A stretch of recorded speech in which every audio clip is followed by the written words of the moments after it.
बुढ़िया ने देखा 4 घड़ा कच्चे, बुढ़िया चारों घड़ाओं को उठा लेती है, वहां से भागी। प्रहलाद बोले बुढ़िया खड़ी हो जा, कहाँ जाती है? दिखा तो सही बच्चे के प्राण बचे हैं या मर गए। बुढ़िया ने चारों घड़ाओं को उभार के दिखाया है तो छोटे छोटे बच्चे चारों आंख खोल के देख रहे हैं। प्रहलाद ने देखा ही हवा में इतनी तेजी से अग्नि धधक रही थी और चारों बच्चे जीवित हैं। प्रहलाद बड़े चक्कर में पड़ गए। वाह प्रभु, तुम्हारी लीला तो बड़ी विचित्र है। इतनी तेजी से अग्नि धधक रही है और बिल्ली के चारों बच्चे जीवित हैं। प्रहलाद ने बुढ़िया के पैर पकड़ लिए। मां मुझे क्षमा कर दो, मुझे नहीं मालूम था कि तेरे प्रभु और इन बच्चों के प्राणों की रक्षा करेंगे। बुढ़िया कह रही है प्रहलाद मेरे प्रभु तो सबके प्राणों की रक्षा करते हैं, मेरे प्रभु हमेशा अपने भक्त की रक्षा करते हैं। प्रहलाद कहने लगे मैया तुम मुँह बता दे गोविंद की शरण में कैसे जाते हैं। मैं भी भगवान का ध्यान करना चाहता हूँ, मैं भी भगवान के पास जाना चाहता हूँ, मैं भी उनकी भक्ति करना चाहता हूँ। बुढ़िया कहने लगी प्रहलाद तुम भगवान की भक्ति मत करना, तुम्हारे पिता को मारने पड़ा तो तुम्हारे पिता तुम्हें मार देंगे। प्रहलाद बोले राम के नाम पर यदि पिता मुझे मार देना कोई बात नहीं, मैं मर जाऊंगा, पर आज के बाद मैं राम का नाम नहीं भूलूंगा। अब मुझे बता दे कि राम का नाम मैं कैसे लूं। बुढ़िया से बार बार जिद करी प्रहलाद ने तो बुढ़िया ने कही बेटा राम का नाम जाप करने के लिए पहले गुरु की जरूरत पड़ती है। गु माने अंधकार, रू माने प्रकाश। पहले तुम्हें सतगुरु की जरूरत पड़ेगी, तब तुम गोविंद के दर्शन कर सकते हो, गोविंद की भक्ति कर सकते हो। प्रहलाद बोले मैया तुमसे अच्छा गुरु मुझे कौन मिलेगा, मैं तो तुम्हें ही गुरु बनाए लेता हूँ। बुढ़िया कहने लगी बेटा मुझे गुरु ना बना। प्रहलाद बोले नाना मैया अब मैं तो ही गुरु बनाऊंगा, मैं किसे गुरु खोजूंगा। प्रहलाद ने उसी कुम्हारिन बुढ़िया को गुरु बना लिया। कुछ लोग ये कहते हैं कि गुरु की जाति बाती पर आ जाते हैं, ये गुरु नीच कास्ट का है, छोटी कास्ट का है, ऐसे गुरु नहीं बनाना चाहिए। तो शास्त्रों में ऐसा कोई मत नहीं है कि जात पात पूछे नहीं कोई, हरि को भजे सुहरि को होई। गुरु की कोई जात नहीं होती, संतों की कोई जात नहीं होती है, पर ये लोग जातवाद पर आ जाते, जातवाद पर भेदभाव करते हैं। पर ये जातवादी का कोई भेदभाव नहीं करना चाहिए। संत गुरु की कोई जाति नहीं होती। प्रहलाद ने बुढ़िया कोई गुरु बना लिया। गुरु उसी को बनाओ जो हमें अंधकार से प्रकाश की ओर खींच करके ले आए, जो हमारे भविष्य को उज्जवल कर दे, हमें उसी को गुरु बनाना चाहिए। प्यारे संसार में मानव आया है, हमने और आपने ये मानव तन धारण किया है भाइयों, और ये मानव तन बड़ी मुश्किल से मिलता है। मानव तन बड़ी मुश्किल से मिलता है। 84 लाख योनियों को व्यतीत किया तब हमें ये मानव बने और मानव बन के संसार में आए। और फिर वो मानव बन के हम गलत करेंगे ना किसी के साथ, किसी की चोरी करेंगे, किसी के लिए गलत कहेंगे। लेकिन एक गलती आज के मानव में है, आज का मानव दूसरे की गलतियों को बहुत जल्दी खोजता है और वो कभी अपनी गलती को नहीं खोजता है ना। दूसरे की गलती, दूसरे की आलोचना करना, दूसरे की बुराई करना, लेकिन बुराई करने वाले ने कभी ये नहीं देखा कि मेरे अंदर कितनी बुराई भरी पड़ी है, मैं कितना गलत हूं, है ना। शास्त्र ये कहता है किसी के लिए किसी की बुराई करने का कोई अधिकार नहीं। किसी को अच्छा नहीं कह सकते हो तो प्यारे किसी को गलत भी नहीं कह सकते। इसलिए सबसे पहले अपने अंदर देखना चाहिए कि हम क्या हैं, उसके बाद दूसरे की बुराई को प्रत्यक्ष देखना चाहिए। मानव स्वर्ग और नरक कैसे जाता है? संसार में मानव रहा और मरने के बाद स्वर्ग और नरक कैसे जाता है? प्यारे संसार में आए तो हम स्वर्ग की इच्छा करें कि हमें स्वर्ग जाना चाहिए। लोग कहते हैं स्वर्ग और नरक तो सब यहीं पर है। मरने के बाद क्या कभी स्वर्ग मिलता है या कभी नरक मिलता है? बड़े ध्यान से सुनना सभी भक्तगण। मरने के बाद क्या नरक स्वर्ग मिलता है? लोग कहते हैं हमने गलत काम किया, तो गलत काम किया क्या हमको किसी ने देखा? गलत काम किया क्या हमको किसी ने देखा? किसी की गला काटा, चोरी की, गलत किया, किसी ने नहीं देखा। और ये 20 रुपये ऋतुल यादव ग्राम चौसिंगा निवासी भगवान की कथा में दान दे रहे, भगवान की मनोकामना को पूर्ण करें। लोग कहते हैं हमने गलत काम किया है, क्या हमें किसी ने देखा थोड़ा ही है सो हमें पाप लगेगा या गलत होगा। लेकिन भाइयों जैसा हम संसार में कर रहे हैं ना, देखिए एक मालिक होता है, बहुत बड़ा कारखाना बिजनेस चलाता है, बहुत बड़ी फैक्ट्री कंपनी चल रही है, और वो मालिक एक ऑफिस में बैठा है।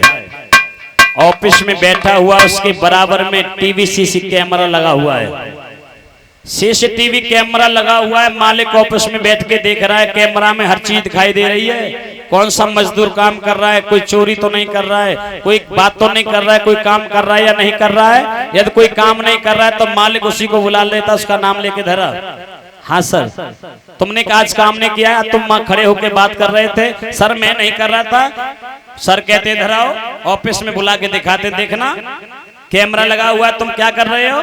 तो यदि बात कर रहे हैं तो बात करते हुए नजर आ रहा है, किसी की चोरी कर रहे हैं तो चोरी करते हुए नजर आ रहे हैं। इसी प्रकार एक नकली मालिक ऑफिस में बैठ के अपने वर्कर मजदूर को देखता है, उसी प्रकार मेरा गोविंद भी अपने ऑफिस में बैठ के हम और आप सबको देख रहा है। प्यारे हम काऊ की चोरी कर रहे हैं तो हमारी रिकॉर्डिंग हो रही है, हर बात रिकॉर्ड हो रही है। जैसे टीवी में रिकॉर्ड होती है ना, चैनल पर रिकॉर्ड हो रही है, ऐसे ही वो बात रिकॉर्ड हो रही है। जब ये शरीर, लोग कहते हैं हमने चोरी करी, शरीर तो जल के राख हो गया भाई। लोगों ने शमशान में जाके फूंक दिया, शरीर को जल के राख हो गया, आत्मा निकल के चली गई। आत्मा कभी गलत काम नहीं करती, आत्मा के अंदर परमात्मा का अंश है, आत्मा ही तो परमात्मा है, पर आत्मा गलत काम नहीं करती है। हमें आप यदि काऊ की चोरी करेंगे ना, काऊ के संग गलत करेंगे तो अंदर से ये भाव उत्पन्न होता है कि ये गलत काम है या गलत काम मत करे। आत्मा अंदर से मना करती है, मना करती है, सबकी मना करती है गलत काम करोगे तो अंदर से, पर ये मन नहीं मानता है, मन करा देता है। ये मन बड़ा चंचल है, कैसे तेरा भजन करूं, कितना इसे समझाऊं, फिर भी तो मचल जाए। ये मन बड़ा बैरागी है, मन करा देता है गलत काम। पल गलत काम किया, शरीर जल के राख हो गया, आत्मा निकल के चली गई। अब भाइयों जो कर्म किया उसका फल किसको मिलेगा? उसका फल मन और सूक्ष्म शरीर को मिलता है। इन दोनों की पेशी ईश्वर के यहाँ होती है, धर्मराज के यहाँ। धर्मराज कहते हैं मन से, सूक्ष्म शरीर से क्या किया तुमने? मन कहता मैंने तो बहुत अच्छे काम करे, बड़े सत्संग कीर्तन भागवत करी कराए, बड़े धर्म करे, बड़े भंडारे करे, बड़ा अच्छा काम किया, लोगों को मदद की, किसी को सताया नहीं। भगवान कहते ठीक है। भगवान कहते अपने दूतों से इसके नंबर की मेमोरी निकालो और लगाओ। उसके नंबर की मेमोरी लगाई जाती है, जैसे टीवी पर चैनल आता है ना, काऊ की चोरी कर रहे हैं तो चोरी करते भले आ रहे हैं, काऊ का गलत काट रहे हैं तो गला करते आ रहे हैं, काऊ के संग झूठ बोल रहे हैं तो झूठ बोलते आ रहे हैं, किसी का कुछ भी कर रहे हैं वही करते हुए उसमें नजर आ रहे हो। भगवान कह रहे हैं कहो क्या कर रहे हो, ये इसलिए भेजा। अब मन शांत होता है भाई, वहां पर तो जो चोरी की है वो तो सामने साक्षात है ना, अब कितना झूठ बोलोगे। भगवान कहते हैं कि जा तूने इतना बड़ा पाप किया, तूने अपने परिवार को छोड़ा, अपनी पत्नी को छोड़ा, पत्नी के लिए कहते हैं कि तूने पति को छोड़ा, किसी दूसरे के साथ स्नेह नेह लगाया, इसका भी दंड तुझे मिलेगा। भगवान कहते हैं वहां तोल और पाप का वजन होता है, पाप कितना किया है, पुण्य कितना किया है। जब दोनों का वजन होता है, तोल होता है, तो पाप तो 5 किलो है और पुण्य 100 ग्राम है। भगवान कहते हैं भोगना तो दोनों ही पड़ेगा तुझे, पाप भी तू भोगेगा, पुण्य भी तू भोगेगा, बता क्या लेना है। मन कहता है प्रभु जब दोनों ही भोगने तो पहले मुझे पाप दे दो। भगवान कहते हैं ठीक है जाओ, 84 लाख योनि है, इनमें कीचड़ का कीड़ा बनोगे, ततैया बिच्छू, जमीन पर रेंगने वाले कीड़ा जो लोगों के पैरों से प्रतिदिन कुचले जाओगे। संसार में देखा है ना, कीचड़ का कीड़ा, जमीन पर रेंगने वाले गेसा होते हैं, गिजाई होती हैं, लोगों के पैरों से रुल जाते, पिछ जाते, मर जाते हैं। ऐसे आते मरते कुछते चले जाते, मरते कुछते चले जाते। 5 किलो पाप भोगते भोगते भोगते भोगते समय निकल गया, फिर समय आ गया 100 ग्राम पुण्य का। भगवान कहते हैं ये भी तो तुझे ही भोगना है। बस 100 ग्राम पुण्य के वजह से हमको फिर भगवान जाकर के संसार में मानव बनाते हैं। जा फिर मानव बन जा संसार में, और जब संसार में आए के फिर मानव बन के आता है और फिर जैसो करेंगे वैसो ही फिर होता है हमारे साथ में। इसलिए मेरे प्यारे संसार में हम और आप आए तो हमें अच्छे से रहना चाहिए, मानवता से रहना चाहिए। गलत मत करो काऊ के संग, काऊ के संग गाली गलौज मन दो, काऊ का बुरा मत सोचो, किसी बहन बेटी के साथ गलत मत करो, किसी भाई के साथ में गलत मत करो, कोई भाई किसी भाई का शहर मत खाओ, किसी के हिस्सा को मत खाओ। कोई भाई का शहर खाता है तो प्यारे वो जीवन में कभी सुखी नहीं रहता है। इसलिए मेहनत करो, अपनी मेहनत पर बल विश्वास रखो। जो तुमने मेहनत किया है वो फल तुम्हें अवश्य भविष्य उज्जवल तुम्हारे बीच में करेगा प्यारे। किसी के माल से और किसी के धन खा करके किसी के साथ में गलत करने के बाद तुम कभी चैन से सुख से नहीं रह सकते। किसी की चोरी करोगे तो घर में बरकत कभी नहीं हो सकती है ना। इसलिए हम संसार में आए हैं, हमें अच्छा कर्म करना चाहिए। अब लोग कहते हैं हम तो स्वर्ग जाएंगे, अच्छा काम किया है। अब भैया पहचान किया है स्वर्ग और नरक की, कैसे चले जाओगे स्वर्ग में नरक में? अब पहचान मैं बताता हूं स्वर्ग और नरक की पहचान क्या होती है।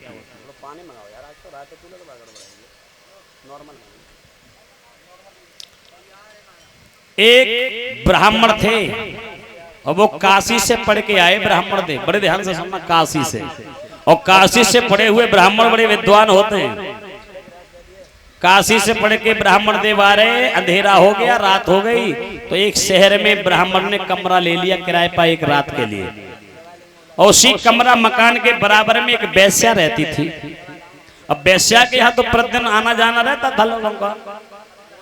माले पड़ी ब्राह्मण को कि यहाँ तो वेश्या रहती है और मैं वेश्या के बगल में कमरा लिया, मेरा तो धर्म छीण हो गया। अब उन्हें रात भर नींद नहीं आई। जैसे सुबह के 4 बजे उसी नगर में कोई व्यक्ति मर गया। अब वहां रोने की आवाज आने लगी। वेश्या कहने लगी अपने सरदार से, सरदार जाओ देख के आना, जो जीव मरा है वो नरक में गया है स्वर्ग में गया है। सरदार गया, सरदार ने जाके देखा, लौट के आके बताया वेश्या से, महारानी जो जीव मरा है वो नरक में गया है। वेश्या कहने लगी ये तो बहुत बुरा हुआ जो नरक में गया। अब ब्राह्मण बड़े चक्कर में पड़ गए कि हम तो काशी से पढ़ के आए, हमें तो यही पता नहीं कि मानव मरने के बाद नरक में स्वर्ग में कैसे जाता है। थोड़ी देर बाद 5-6 बजे के आसपास उसी नगर में एक और मर गया। फिर रोने की आवाज आई। वेश्या कहने लगी जा सरदार देख के आओ, अब जो मरा है जीव ये नरक में गया है स्वर्ग में। सरदार ने आके देखा और फिर जाके कहा वेश्या से कहा, वेश्या जो अब मरा है ना ये तो स्वर्ग में गया है। वेश्या बोली चलो ये अच्छा हुआ स्वर्ग गया। अब पंडित जी बड़े चक्कर में पड़ गए कि मैं इतने समय से काशी से पढ़ के आ रहा हूं पर मोह माले मात तक ना पड़ी कि मानव मरने के बाद स्वर्ग और नरक कैसे जाता है। पंडित जी वहां से उठ के चल रहे, थोड़ी दूर पहुंचे, पंडित जी बड़े चक्कर में कि मैं जानना चाहता हूं कि स्वर्ग की पहचान क्या है।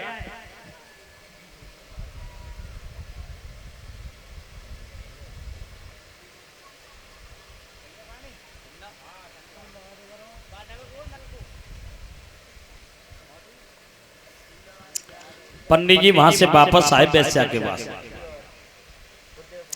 और वेश्या से ये कही, वेश्या मैं जाति का तो ब्राह्मण हूं, काशी से पढ़ के आया हूं, पर मुझे ये मालूम नहीं पड़ी कि इंसान मरने के बाद नरक में स्वर्ग में कैसे जाता है, मुझे भी बता दे।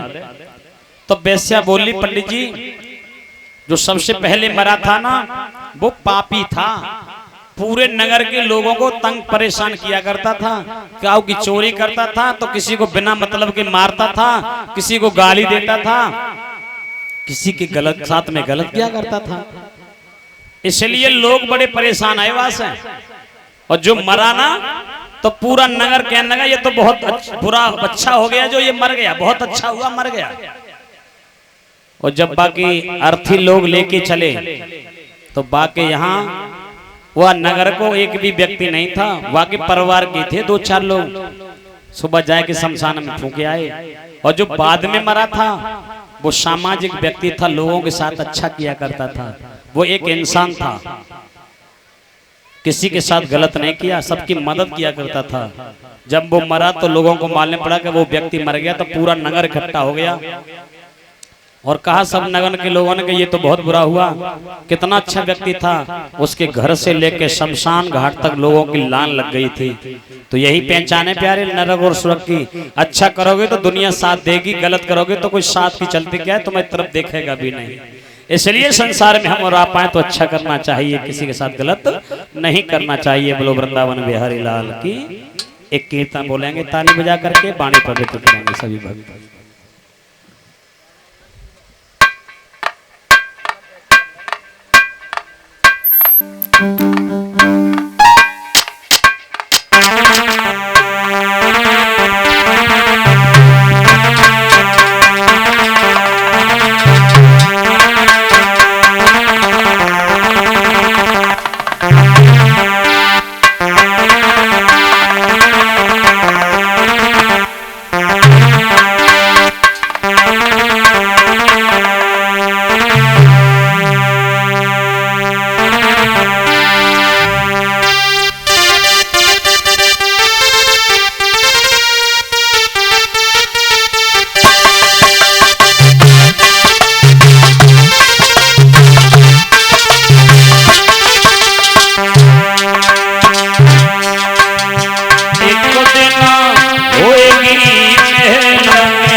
शीश महल के 9 दरवाजे, शीश महल के 9 दरवाजे। अब 10 की छिकाए दई मोरी रे नर, कितने चौकस रहिए।